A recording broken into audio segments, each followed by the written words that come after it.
Hi, welcome back to Sushanti Kannada vlogs. ಎಲ್ಲರೂ ಚೆನ್ನಾಗಿದ್ದೀರಾ? ನಾನು ಚೆನ್ನಾಗಿದ್ದೀನಿ. ಇವತ್ತು ಈ ವಿಡಿಯೋದಲ್ಲಿ ಒಂದು ಇಂಪಾರ್ಟೆಂಟ್ ವಿಷಯ ಹೇಳ್ತಾ ಇದ್ದೀನಿ.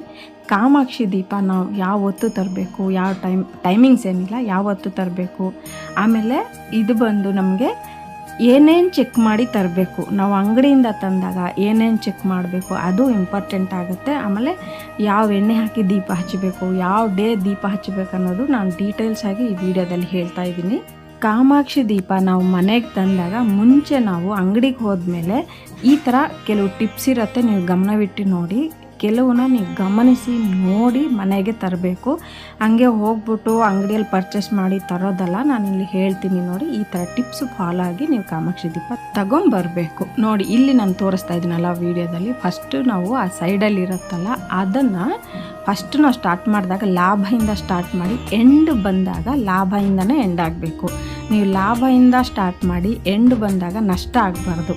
ಅದು ಮನೆಗೆ ಅಷ್ಟು ಒಳ್ಳೇದಲ್ವಂತೆ. ಅದಕ್ಕೆ ನಾವು ಅಂಗಡಿಯಲ್ಲಿ ತಂದಾಗ ಈ ಟಿಪ್ಸ್ನ ನೀವು ಫಾಲೋ ಆಗಿ ತಗೊಂಬನ್ನಿ. ಈಗ ಕೌಂಟ್ ಮಾಡೋಣ.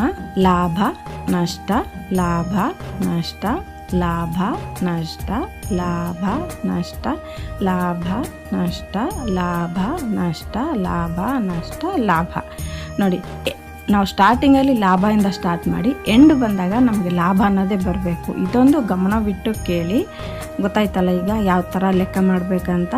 ನೀವು 10 ಸಲ ಆ ಥರ ಲೆಕ್ಕ ಮಾಡೇ ತಗೊಂಬನ್ನಿ. ಯಾವತ್ತು ಕಾಮಾಕ್ಷಿ ದೀಪ ಸಿಕ್ತು ಅಂತ ನಾವು ತರಬಾರ್ದು. ಇದು ಮಾತ್ರ ನೆನಪಿಟ್ಕೊಂಡು ಕೌಂಟ್ ಮಾಡೇ ತಗೊಂಬರ್ಬೇಕು. ಇನ್ನೊಂದು ಏನಂದರೆ, ಇಲ್ಲಿ ಈ ಕಡೆನೂ ಸೇಮ್ ಬರಬೇಕು. ಕೆಳಗಡೆ ಲಾಭದಿಂದ ಕೌಂಟ್ ಮಾಡಿದ್ಮೇಲೆ ನಮಗೆ ಮೇಲೆ ಬಂದಾಗ ಲಾಭದಿಂದನೇ ಎಂಡ್ ಆಗಬೇಕು. ಎರಡು ಸೈಡಿನೂ ಸೇಮ್ ನಮಗೆ ಲಾಭದಿಂದ ಸ್ಟಾರ್ಟ್ ಆಗಿ ಲಾಭದಿಂದನೇ ಲಾಸ್ಟ್ ಆಗಬೇಕು. ನೆಕ್ಸ್ಟ್ ಬಂದು ಮಹಾಲಕ್ಷ್ಮಿ ಮುಖ ಇದೆಯಲ್ಲ, ಆ ಮುಖನೂ ಅಷ್ಟೇ ನೀಟಾಗಿರಬೇಕು. ಎಲ್ಲಿ ಆದ್ರೂ ನೀವು ತಗೊಂಬಂದಾಗ ಮುಖ ಅಂತೂ ನೀಟಾಗಿರಬೇಕು. ಅಪ್ಪಚ್ಚಿ ಆ ಥರ ಇರಲೇಬಾರ್ದು. ಮುಖ ನೀಟಾಗಿರೋದು ನೋಡ್ಕೊಂಡು ತಗೊಂಬನ್ನಿ. ಈಗ ಈ ಕಡೆ ಲೆಕ್ಕ ಮಾಡೋಣ. ಲಾಭ ನಷ್ಟ, ಲಾಭ ನಷ್ಟ, ಲಾಭ ನಷ್ಟ, ಲಾಭ ನಷ್ಟ, ಲಾಭ ನಷ್ಟ, ಲಾಭ ನಷ್ಟ, ಲಾಭ ನಷ್ಟ, ಲಾಭ ಬಂತಲ್ಲ. ನೋಡ್ತಾ ಇದ್ರಲ್ಲ, ಈ ಕಡೆ ನಮ್ಮ ಸೇಮ್ ಬರಬೇಕು. ಸ್ಟಾರ್ಟಿಂಗಲ್ಲಿ ಲಾಭ, ಎಂಡಲ್ಲಿ ಲಾಭ ಅನ್ನೋದೇ ಬರಬೇಕು. ನೋಡ್ತಾ ಇದ್ರಲ್ಲ, ಡೀಟೇಲ್ಸಾಗಿ ಹೇಳಿದ್ದೀನಲ್ಲ.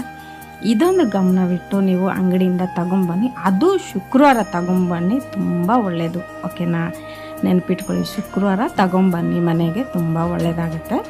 ಇಷ್ಟೆಲ್ಲ ಚೆಕ್ ಮಾಡಿ ನಾವು ಅಂಗಡಿಯಿಂದ ತರಬೇಕು. ನಾನು ತಗೊಂಬಂದು ಶಿವರಾತ್ರಿ ದಿನ ಶುಕ್ರವಾರ ಬಿತ್ತಲ್ಲ, ಆವತ್ತು ಬೆಳಗ್ಗೆ ನಾನು ಬಿಲ್ವಪತ್ರೆಯಲ್ಲಿ ಬಿಲ್ವಾರ್ಚನೆ ಎಲ್ಲ ಪೂಜೆ ಮಾಡಿದ್ಮೇಲೆ ಸಂಜೆ ಈ ಥರ ಒಂದು ಪೀಠ ಇಟ್ಬಿಟ್ಟು ಅದರಲ್ಲಿ ಅರಿಶಿಣದಲ್ಲಿ ಸ್ವಸ್ತಿಕ್ ಸಿಂಬಲ್ ಈ ಥರ ಹಾಕಿದ್ದೀನಿ. ಈ ಥರ ಹಾಕಿ ಅದರ ಮೇಲೆ ಸ್ವಲ್ಪ ಅರಿಶಿಣ, ಕುಂಕುಮ, ಅಕ್ಷತೆ, ಹೂವದ ಪೆಟಲ್ಸ್ ಹಾಕಿ ಅದರ ಮೇಲೆ ನಾವು ಈ ಥರ ಕಾಮಾಕ್ಷಿ ದೀಪನ ಇಡಬೇಕಾಗತ್ತೆ. ನಿಮ್ಮ ಹತ್ರ ಪೀಠ ಇಲ್ಲ ಅಂದರೆ ಒಂದು ಎಲೆ ಅಡಿಕೆ ಹಾಕೋತೀವಲ್ಲ, ಆ ಎಲೆ ಮೇಲಾದರೂ ಇಡ್ಬೋದು.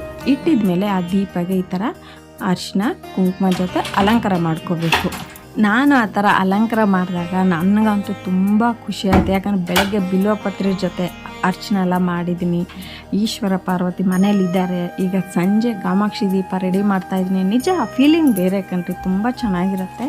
ನೀವು ಈ ಥರ ರೆಡಿ ಮಾಡಿ ಅರಿಶಿನ ಕುಂಕುಮ ಬೊಟ್ಟಿಟ್ಟ ತಕ್ಷಣ ನಿಮ್ಗೆ ಆ ದೀಪನೇ ಒಂಥರ ಎಷ್ಟೋ ಚೆನ್ನಾಗಿ ಕಾಣುತ್ತೆ. ನೋಡಿದಾಗಲೇ ನಮಗೆ ಒಂಥರ ಮನಸ್ಫೂರ್ತಿ ಭಾವನೆ, ಭಕ್ತಿ ಭಾವನೆ ಅನ್ನೋದು ಬರುತ್ತೆ. ಈಗ ಅರಿಶಿನ ಕುಂಕುಮ ಹಾಕಿದ್ಮೇಲೆ ಹೂವದಲ್ಲಿ ನಾವು ಅಲಂಕಾರ ಮಾಡ್ಕೋಬೇಕು ಈ ರೀತಿಯಾಗಿ. ಈಗ ಹೂವದಲ್ಲಿ ಅಲಂಕಾರ ಆದಮೇಲೆ ಇಲ್ಲಿ ನಾವೇನು ಮಾಡಬೇಕಂದ್ರೆ, ಬತ್ತಿ ಯಾವತ್ತು ಒಂದು ಬತ್ತಿಯಲ್ಲಿ ನಾವು ದೀಪ ಹಚ್ಚಬಾರ್ದು. ಈ ಥರ 2 ಬತ್ತಿ ತಗೊಂಡು ಒಂದೇ ಬತ್ತಿ ಮಾಡಿ ಈಗ ದೀಪದಲ್ಲಿಟ್ಟು ಇಲ್ಲಿ ಗಮನವಿಟ್ಟು ನೋಡಿ. ಈ ದೀಪಕ್ಕೆ ನಾವು ದೀಪದ ಎಣ್ಣೆ ಬಳಸಬಾರ್ದು. ಹಸುವಿನ ತುಪ್ಪ ಆಮೇಲೆ ಕೊಬ್ಬರಿ ಎಣ್ಣೆ ಹಾಕಿ ನಾವು ದೀಪನ ಹಚ್ಚಬೇಕು. ನೆನಪಿದೆಯಲ್ಲ? ಹಸುವಿನ ತುಪ್ಪ, ಕೊಬ್ಬರಿ ಎಣ್ಣೆ ಹಾಕಿ ಯಾವತ್ತು ದೀಪ ಹಚ್ಚಬೇಕಂದ್ರೆ ಶುಕ್ರವಾರ, ಮಂಗಳವಾರ ಸಂಜೆ 6 ರಿಂದ 7 ಗಂಟೆ ಒಳಗಡೆ ದೀಪ ಹಚ್ಚಬೇಕು. ನೆನಪಿದೆಯಾ? ಶುಕ್ರವಾರ, ಮಂಗಳವಾರ. ನಾವು ಶಿವರಾತ್ರಿ ದಿನ ಬೆಳಗ್ಗೆ ಬಿಲ್ವಪತ್ರೆಯಲ್ಲಿ ಬಿಲ್ವಾರ್ಚನೆ ಮಾಡಿ ಫುಲ್ ಡೇ ಫ್ಯಾಮಿಲಿ ಫುಲ್ಲು ಉಪವಾಸ ಇದ್ದು ಸಂಜೆ ಕಾಮಾಕ್ಷಿ ದೀಪ ಅನ್ನೋದು ಹಚ್ಚಿದ್ದೀನಿ. ಶಿವರಾತ್ರಿ ಅಂದಮೇಲೆ ಬರೀ ಈಶ್ವರಿಗೆ ಪೂಜೆ ಮಾಡೋದಲ್ಲ, ಈಶ್ವರ ಜೊತೆ ಪಾರ್ವತಿ ದೇವಿಗೂ ಇಟ್ಟು ನೀವು ಪೂಜೆ ಮಾಡಿದರೆ ಆ ಆದಿ ದಂಪತಿಗಳು ಖುಷಿಯಾಗಿ ನಮಗೆ ಆಶೀರ್ವಾದ ಅನ್ನೋದು ಕೊಡ್ತಾರೆ.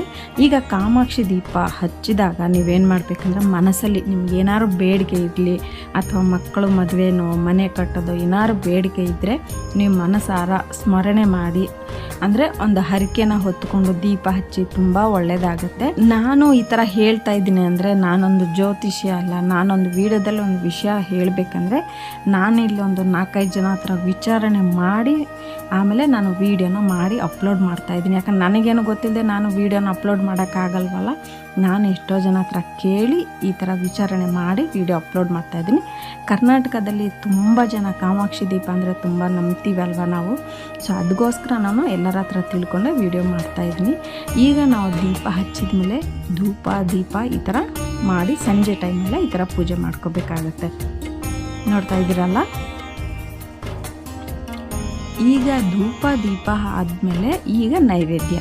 ನೀವು ಶಿವರಾತ್ರಿ ಅಂತ ನಾನು ಪಾಯಸ ಮಾಡಿ ನೈವೇದ್ಯ ಇಟ್ಟಿದ್ದೀನಿ. ನೀವು ಬೇರೆ ದಿನ ಆದರೆ ನಿಮ್ಮ ಹತ್ರ ಬಾಳೆಹಣ್ಣು ಯಾವ ಹಣ್ಣಿದ್ರೂ ಸಂಜೆ ದೀಪ ಹಚ್ಚಿದಾಗ ಒಂದು ನೈವೇದ್ಯ ಅನ್ನೋದು ಮಾಡಿ ಅಲ್ಲಿ ತೋರಿಸ್ಬಿಡಿ. ಓಕೆನಾ? ಇದೊಂದು ನೆನಪಿಟ್ಕೊಳ್ಳಿ. ಧೂಪ ದೀಪ ನೈವೇದ್ಯ ಆದಮೇಲೆ ಮಹಾಮಂಗಳಾರತಿ ಅಂದರೆ ಆರತಿನ ಒಂದು ಸಲ ತೋರಿಸ್ಬೇಕು ನಾವು. ಲಾಸ್ಟ್ ಪೂಜೆ ಅಂದರೆ ಆರತಿನ ಒಂದು ಸಲ ಬೆಳಗಬೇಕು ನಾವು. ಈ ಥರ ಬೆಳಗ್ಗೆ ನಿಮ್ಮ ಮನಸ್ಸಲ್ಲಿ ಏನಾದ್ರು ಬೇಡಿಕೆ ಇದ್ದರೆ ಆ ತಾಯಿಗೆ ನಮಸ್ಕಾರ ಮಾಡ್ಕೊಳ್ಳಿ. ಎಲ್ಲರಿಗೂ ಆ ಈಶ್ವರ ಪಾರ್ವತಿ ಅಂದರೆ ಆದಿ ದಂಪತಿಗಳು ಎಲ್ಲರಿಗೂ ಆಶೀರ್ವಾದ ಮಾಡಲಿ ಅಂತ ನಾನು ನಮಸ್ಕಾರ ಮಾಡ್ತಾ ಈ ವಿಡಿಯೋ ನಿಮಗೆ ಇಷ್ಟ ಆದರೆ ಲೈಕ್, ಶೇರ್ ಆ್ಯಂಡ್ ಸಬ್ಸ್ಕ್ರೈಬ್ ಮಾಡಿ. Sushanti Kannada vlogs signing off, ನಿಮ್ಮ ಸುಶಾಂತಿ.